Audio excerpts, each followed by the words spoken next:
देश भर से कुछ खास खबरें। तो प्रधानमंत्री नरेंद्र मोदी आज उत्तर प्रदेश के ग्रेटर नोएडा में India expo centre and mart में अंतर्राष्ट्रीय डेयरी सम्मेलन 2022 का उद्घाटन करेंगे।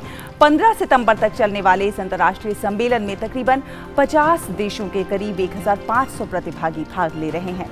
सम्मेलन का विषय है पोषण और आजीविका के लिए डेयरी।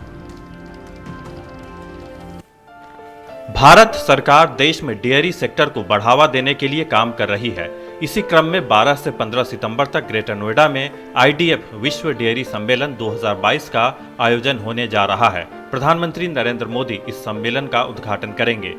सम्मेलन के विषय पर मीडिया से बात करते हुए केंद्रीय पशुपालन, डेयरी व मत्स्य पालन मंत्री परषोत्तम रूपाला ने कहा कि 47 साल बाद भारत इस तरह के अंतर्राष्ट्रीय सम्मेलन की मेजबानी कर रहा है। सम्मेलन में तकरीबन 50 देशों के 1500 से अधिक प्रतिनिधि भाग लेंगे। ऐसे मौके पे ये इवेंट हो रहा है जब भारत की इकोनॉमी 5वें नंबर पे उसने अपने कदम रख दिए। ऐसे अवसर पर अंतर्राष्ट्रीय स्तर के डेयरी प्लेयर्स हमारे देश में आएंगे।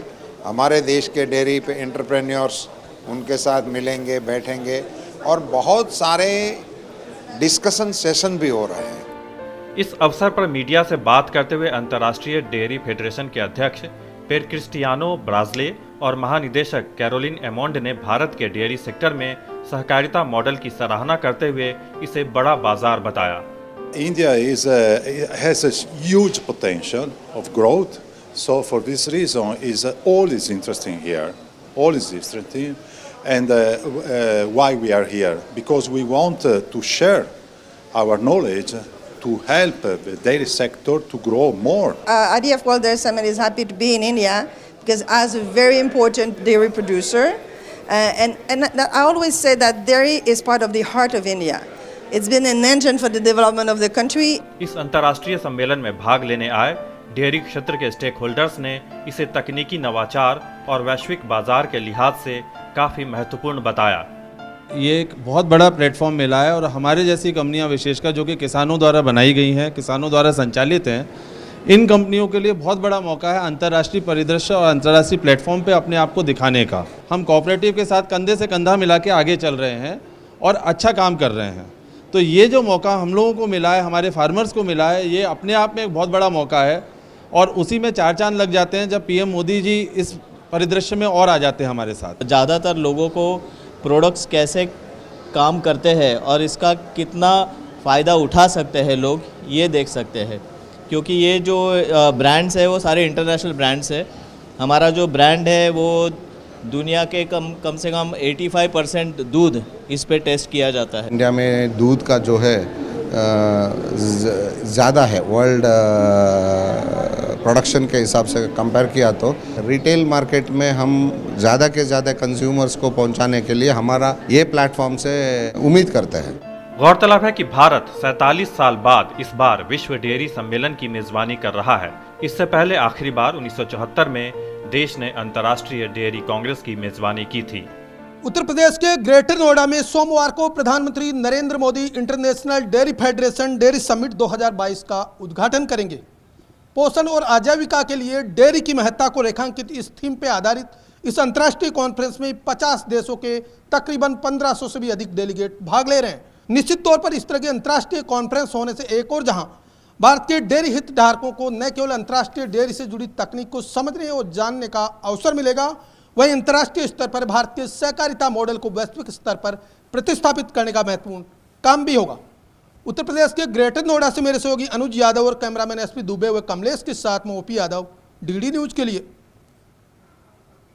और हमारे संवाददाता ग्रेटर नोएडा से अनुज यादव इस खबर पर और ज़्यादा जानकारी के साथ हमारे साथ जुड़ गए हैं। अनुज, जैसा कि हम जानते हैं कि बीते कुछ सालों में दूध का उत्पादन बहुत ज़्यादा बढ़ा है देश में।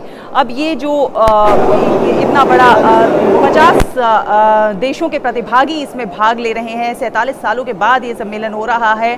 कह सकते हैं कि डेयरी से जुड़े लोग जो हैं उनके लिए एक बहुत ख़ास ये रहने वाला है।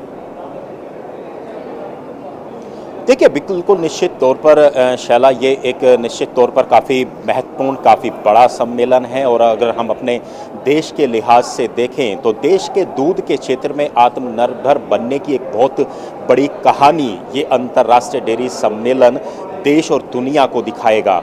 निश्चित तौर पर, क्योंकि हम जानते हैं काफ़ी दशकों के बाद ये अंतर्राष्ट्रीय सम्मेलन की मेज़बानी करने का देश को मौका मिला है और आज प्रधानमंत्री नरेंद्र मोदी इसका उद्घाटन करेंगे। ये अगले 3 दिन तक लगातार यहाँ पर सम्मेलन चलेगा और सबसे बड़ी खासियत इसकी यही है कि करीब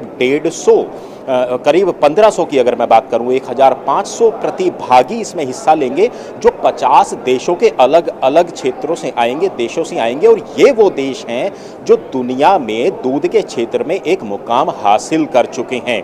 लेकिन आज देखिए कितनी बड़ी और कितनी महत्वपूर्ण बात है कि जो दूध का उत्पादन करने में जिन देशों की महत्वपूर्ण भूमिका है और सबसे ज़्यादा उत्पादन होता है, आज वो भारत के अंदर आ रहे हैं। और यही एक सबसे बड़ी कहानी देखने को मिलती है कि किस तरीके से दूध के क्षेत्र में भारत लगातार आत्मनिर्भर बन रहा है। और पिछले में अगर सिर्फ 8 वर्षों की बात करूं शैला, तो 44% की बढ़ोतरी सिर्फ भारत के अंदर हुई है दूध के क्षेत्र में। और पूरे दुनिया की अगर मैं बात करूं, 23% हिस्सा रखता है आज के समय में भारत पूरे, अगर विश्व के, अगर हम दूध के उत्पादन की बात करें या डेयरी क्षेत्र की बात करें। लेकिन सबसे बड़ी बात यही है कि अगर सरकार की नीति और नीयतें अच्छी होती हैं तो किस तरीके से हम आगे बढ़ सकते हैं, ये एक सबसे बड़ा उदाहरण ये सम्मेलन पेश कर रहा है। क्योंकि पिछले 8 सालों में मोदी सरकार ने टेक्नोलॉजी को इस क्षेत्र से जोड़कर इसका पूरा एक तरीके से रूप ही बदल दिया है शैला।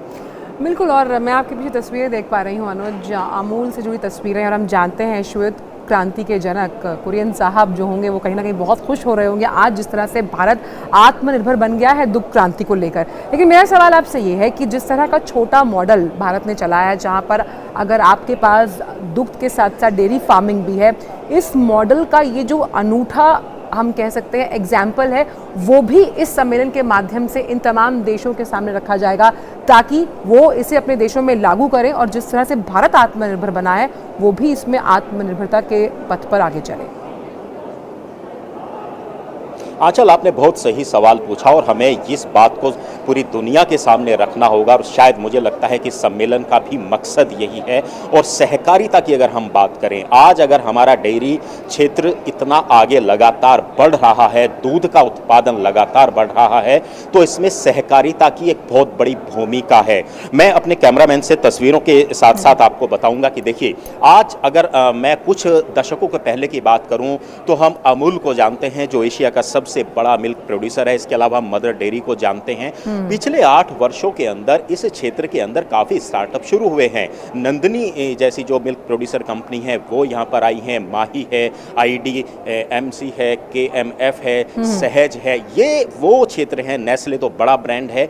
ये ऐसे मिल्क प्रोड्यूसर अब आए हैं जो सहकारिता के माध्यम से छोटे किसानों तक उनका दूध लेते हैं। और एक सबसे बड़ी बात ये भी है इस बार के इस अगर हम बात करें तो पोषण और आजीविका, इसको जो नाम दिया गया है, विषय दिया गया है, वो पोषण और आजीविका है आंचल। क्योंकि दूध का क्षेत्र आजीविका बढ़ाता है और हम जानते हैं कि पोषण भी सबसे ज्यादा यही बढ़ाता है। क्योंकि सबसे ज्यादा अगर विटामिन की बात करें, कैल्शियम की बात करें और एक स्वस्थ भारत का, स्वस्थ देश का निर्माण भी दूध करता है। तो आजीविका और पोषण इसका इस बार विषय रखा गया है। तो निश्चित तौर पर आने वाले 4 दिनों के अंदर किस तरीके से भारत दुनिया को राह दिखा सकता है दूध के क्षेत्र में, ये एक सबसे बड़े गर्व की बात है देश के लिए। और पोषण का आपने जिक्र किया तो घरों में तो शुरुआत ही 1 गिलास दूध के साथ होती है। और सबसे अहम बात यहाँ पर यह, मुझे याद है अनुज आप साबरकांठा गए थे, वहां पर भी हमने देखा था कि किस तरह से इन संयंत्रों के जरिए अब चीज को भी मार्केट में उतारा जा रहा है। एक बड़े